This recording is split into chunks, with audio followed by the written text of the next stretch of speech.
여러분 안녕하세요. 오늘도 하나님의 강한 손이 여러분과 함께 계심을 믿고 주어진 하루를 묵묵히 걸어나가는 믿음의 사람들 되시길 주님의 이름으로 축복합니다. 오늘 본문은 창세기 23장 말씀입니다. 사라가 127세를 살았으니 이것이 곧 사라가 누린 햇수라. 사라가 가나안 땅 헤브론 곧 기럇 아르바에서 죽음에 아브라함이 들어가서 사라를 위하여 슬퍼하며 애통하다가 그 시신 앞에서 일어나 나가서 헷 족속에게 말하여 이르되 나는 당신들 중에 나그네요 거류하는 자이니 당신들 중에서 내게 매장할 소유지를 주어 내가 나의 죽은 자를 내 앞에서 내어다가 장사하게 하시오. 헷 족속이 아브라함에게 대답하여 이르되 내 주여 들으소서. 당신은 우리 가운데 있는 하나님이 세우신 지도자이시니 우리 묘실 중에서 좋은 것을 택하여 당신의 죽은 자를 장사하소서. 우리 중에서 자기 묘실에 당신의 죽은 자 장사함을 금할 자가 없으리이다. 아브라함이 일어나 그 땅 주민 헷 족속을 향하여 몸을 굽히고 그들에게 말하여 이르되 나로 나의 죽은 자를 내 앞에서 내어다가 장사하게 하는 일이 당신들의 뜻일진데 내 말을 듣고 나를 위하여 소할의 아들 에브론에게 구하여 그가 그의 반머리에 있는 그의 막벨라 굴을 내게 주도록 하되 충분한 대가를 받고 그 굴을 내게 주어 당신들 중에서 매장할 소유지가 되게 하기를 원하노라 하매 에브론이 헷 족속 중에 앉아 있더니 그가 헷 족속 곧 성문에 들어온 모든 자가 듣는 데서 아브라함에게 대답하여 이르되 내 주여 그리 마시고 내 말을 들으소서. 내가 그 밭을 당신에게 드리고 그 속의 굴도 내가 당신에게 드리되 내가 내 동족 앞에서 당신에게 드리오니 당신의 죽은 자를 장사하소서. 아브라함이 이에 그 땅의 백성 앞에서 몸을 굽히고 그 땅의 백성이 듣는 데서 에브론에게 말하여 이르되 당신이 합당히 여기면 청하건대 내 말을 들으시오. 내가 그 밭값을 당신에게 주리니 당신은 내게서 받으시오. 내가 나의 죽은 자를 거기 장사하겠노라. 에브론이 아브라함에게 대답하여 이르되 내 주여 내 말을 들으소서. 땅값은 은 400세겔이나 그것이 나와 당신 사이에 무슨 문제가 되리이까. 당신의 죽은 자를 장사하소서. 아브라함이 에브론의 말을 따라 에브론이 헷 족속이 듣는 데서 말한 대로 상인이 통용하는 은 400세겔을 달아 에브론에게 주었더니 마므레 앞 막벨라에 있는 에브론의 밭 곧 그 밭과 거기에 속한 굴과 그 밭과 그 주위에 둘린 모든 나무가 성문에 들어온 모든 헷 족속이 보는 데서 아브라함의 소유로 확정된지라. 그 후에 아브라함이 그 아내 사라를 가나안 땅 마므레 앞 막벨라 굴에 장사하였더라. 마므레는 곧 헤브론이라. 이와 같이 그 밭과 거기에 속한 굴이 헷 족속으로부터 아브라함이 매장할 소유지로 확정되었더라. 아멘. 자, 하나님은 아브라함에게 그의 씨가 번성하여 하늘의 별과 같고 바닷가의 모래와 같게 하신다고 약속하셨죠. 이 약속을 이전에 몇 번이나 반복하셨는지 몰라요. 물론 이 죽은 것 같은 몸에서 그 약속대로 아들을 얻는 정말 놀라운 기적을 경험하기는 했지만 현실적으로 아브라함과 사라 부부에게 자녀는 여전히 이삭 하나뿐입니다. 그런데 이삭을 낳은 후 37년 하나님은 더 이상 자녀를 허락해 주시지 않고 이삭은 자녀는커녕 아직 결혼도 하지 않은 상태입니다. 그런데 하나님은 사라를 데려가셔요. 하나님은 이 상황에서 사라를 데려가십니다. 이제 아브라함의 씨를 통해 하나님의 백성을 일으키시고 하나님의 나라를 세우시려는 하나님의 그 계획은 어떻게 되는 걸까요? 이제 사라가 없는데 더 이상 자녀를 낳을 이미 이삭 낳을 때도 그랬지만 지금은 이제 아예 존재하지 않는데 이제 그 계획은 어떻게 되는 걸까요? 오늘 본문 1절에서 사라의 죽음이 언급되기 바로 전에 창세기 22장 20절부터 24절은 아브라함의 형제 나홀의 후예들을 기록합니다. 어찌 보면 정말 난데없어요. 그런데 이 사라의 죽음 이전에 이 내용을 일부러 삽입해서 언급을 하는 겁니다. 나홀의 후예들의 이름을 이제 보다 보면 낯익은 이름을, 다른 이름은 여러분 잘 모를 거예요. 그런데 낯익은 이름을 하나 찾을 수가 있는데요. 바로 23절에 나오는 리브가 훗날 누구죠? 이삭의 배필이 될 사람입니다. 아직 본격적으로 나오지도 않았는데 이 족보 가운데 은연중에 언급을 하는 거예요. 하나님은 사라의 죽음 이전에 이미 사라의 뒤를 이어서 하나님의 나라를 세워갈 사람을 준비하고 계셨던 겁니다. 죽음이라는 인간의 한계를 뛰어넘는 이 하나님의 우리 인간의 한계를 뛰어넘어 이어지는 이 하나님의 원대한 계획과 그 하나님의 성실하심 앞에 우리는 놀랄 수밖에 없고, 또한 그 장대한 계획 가운데 한 부분을 맡은 우리는 과연 어떤 마음과 자세로 살아가야 할지, 이 너무 큰 거를 우리가 만나면 도대체 뭐 엄두가 안 나잖아요. 어떻게 살아가야 할지 엄두가 나지 않을 수밖에 없는 것이 사실입니다.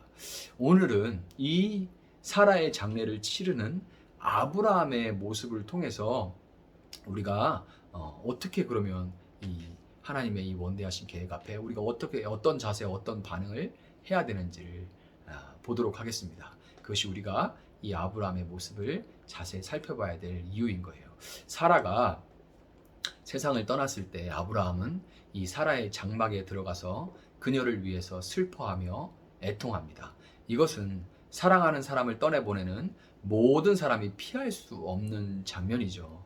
그렇지만 3절은 아브라함이 이 사라의 시신 앞에서 일어나 나갔다 이렇게 말합니다. 이 문장을 이제 직역하면요, 원문을 갖다 그대로 아주 날것으로 이렇게 직역하면 그 죽은 자들의 얼굴 앞에서 일어나, 알파네 이렇게 돼 있어요.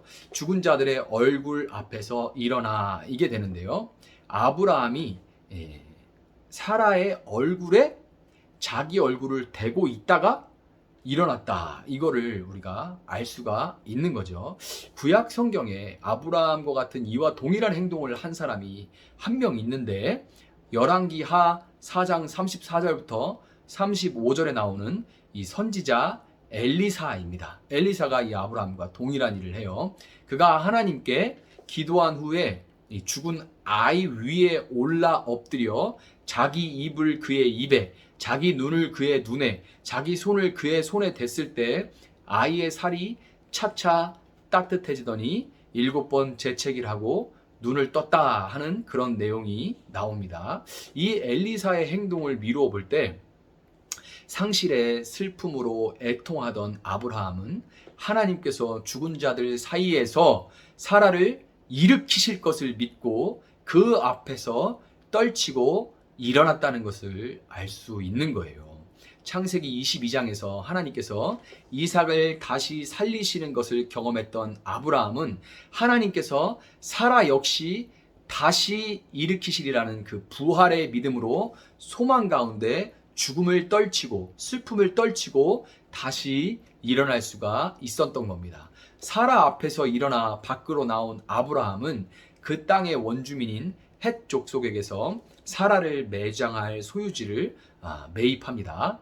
아브라함이 매입한 그 땅은 헤브론에 있는 막벨라 굴인데요, 정확하게 말하면 굴을 포함하고 있는 밭을 산 거죠. 나무도 좀 있고 굴을 포함하고 있는 이제 그 땅을, 밭을 산 겁니다. 9절에는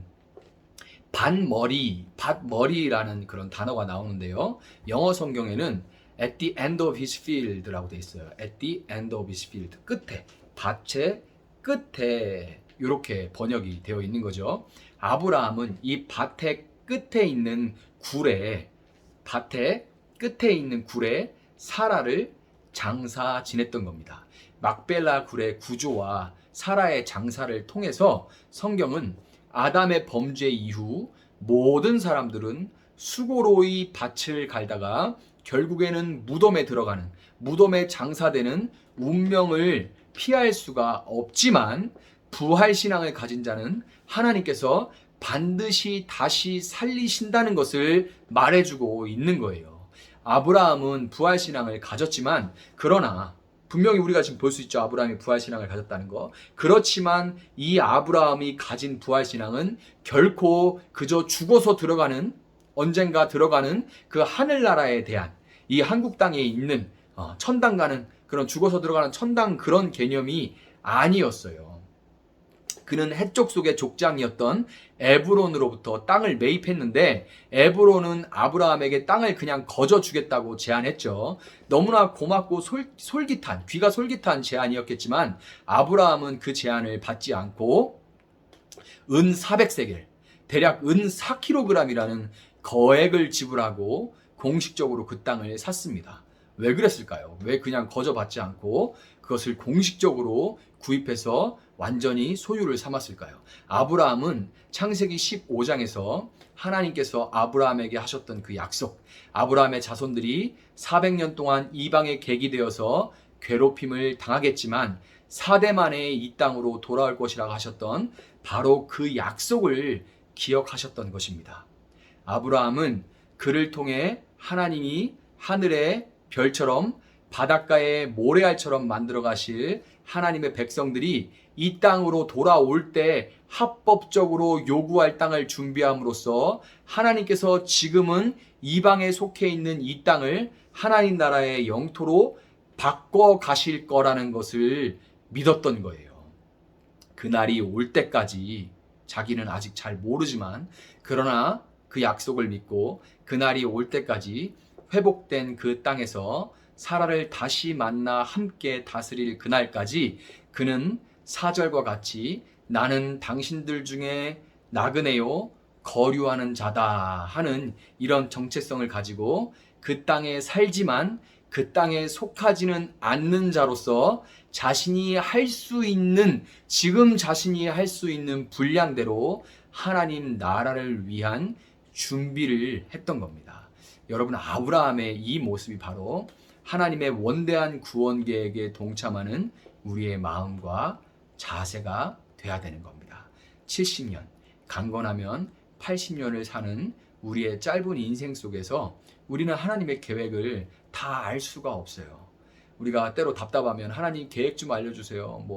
근데 대개 그런 경우는 지금 이거 들어가야 돼요. 학교 들어가야 돼요. 땅 사야 돼. 이런 건데 그런 거 이외에도 우리 인생에 대한 하나님의 계획을 우리가 막 알려달라고 하지만 사실 하나님께서 알려주신다고 해도 우리가 그것을 다 이해할 수 없을 뿐더러 왜 그렇게 하시는지 서로 이해한다 하도 알면 무서워서 못 가요. 두려워서.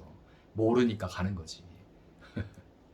그런데 우리는 이 6절에서 이방인들이 아브라함을 하나님이 자기들 가운데 세우신 지도자로 인정하고 심지어 이 자신들의 것을 내어주겠다고 할 만큼 선한 영향력을 지금 끼치면서 사는 것은 어렵긴 하지만 할 수 있습니다. 이 하나님의 계획을 우리가 다 알 수는 없지만 그러나 지금 우리가 선한 영향력을 끼치며 사는 것은 어렵지만 할 수 있는 일이에요. 죽어서 들어가는 천국이 아니라 지금 내게 맡겨주신 땅을 하나님의 나라로 만들어가기 위해 부활 소망을 가졌던 아브라함과 같이 나누고 베푸는 삶으로 주님이 오실 길을, 주님 다시 오실 길을 예비하는 여러분들이 되시기를 주님의 이름으로 축복합니다. 제가 한번 기도하겠습니다. 사랑하신 하나님 감사합니다. 우리의 오늘의 삶이 영원에 잇대어 있다는 것을 믿습니다. 우리는 72호 강건한 80을 살다 가며 하나님의 그 원대하고 장대한 계획을 다 알 수 없지만 하나님 내가 정말 보잘것없고 의미 없는 것 같지만 또한 제 삶을 통해 일하시는 하나님의 크심으로 인하여서 이 보잘것없는 삶도 정말 하나님께서 놀랍게 사용하실 줄 믿습니다. 우리는 이런 삶이 과연 하나님께 무슨 의미가 있을 것이냐 이렇게 생각할 수 있겠지만 그러나 우리가 그날에 주님 다시 오시는 그날에 우리는 우리의 삶이 하나님께 얼마나 아름답게 쓰였는지 알게 될 줄 믿습니다. 지금 비록 구리 거울을 보는 것과 같이 희미하지만 그날에 우리가 얼굴 대 얼굴을 마주 보는 것처럼 분명할 것을 믿고 오늘 신실하신 하나님을 믿는 가운데 소망으로 내게 맡겨진 길을 뚜벅뚜벅 걸어갈 수 있는 귀한 믿음의 사람들 될 수 있도록 우리 귀한 성도님들 붙들어 주시고 믿음의 믿음을 더해 주시기를 원합니다. 너무나 때로 외롭고 힘들고 하나님 답답함을 느낄 때가 많습니다. 그런 하나님 신뢰합니다. 의지합니다. 하나님 죽음을 뛰어넘어 우리를 통해 일하시는 그 하나님의 놀라운 계획에 우리를 사용하여 주심으로 인하여서 우리가 감격하며 오늘을 살아낼 수 있도록 하나님 함께하여 주시옵소서. 감사하며 예수님의 이름으로 기도합니다. 아멘. 오늘 주신 말씀 붙들고 계속해서 기도하겠습니다.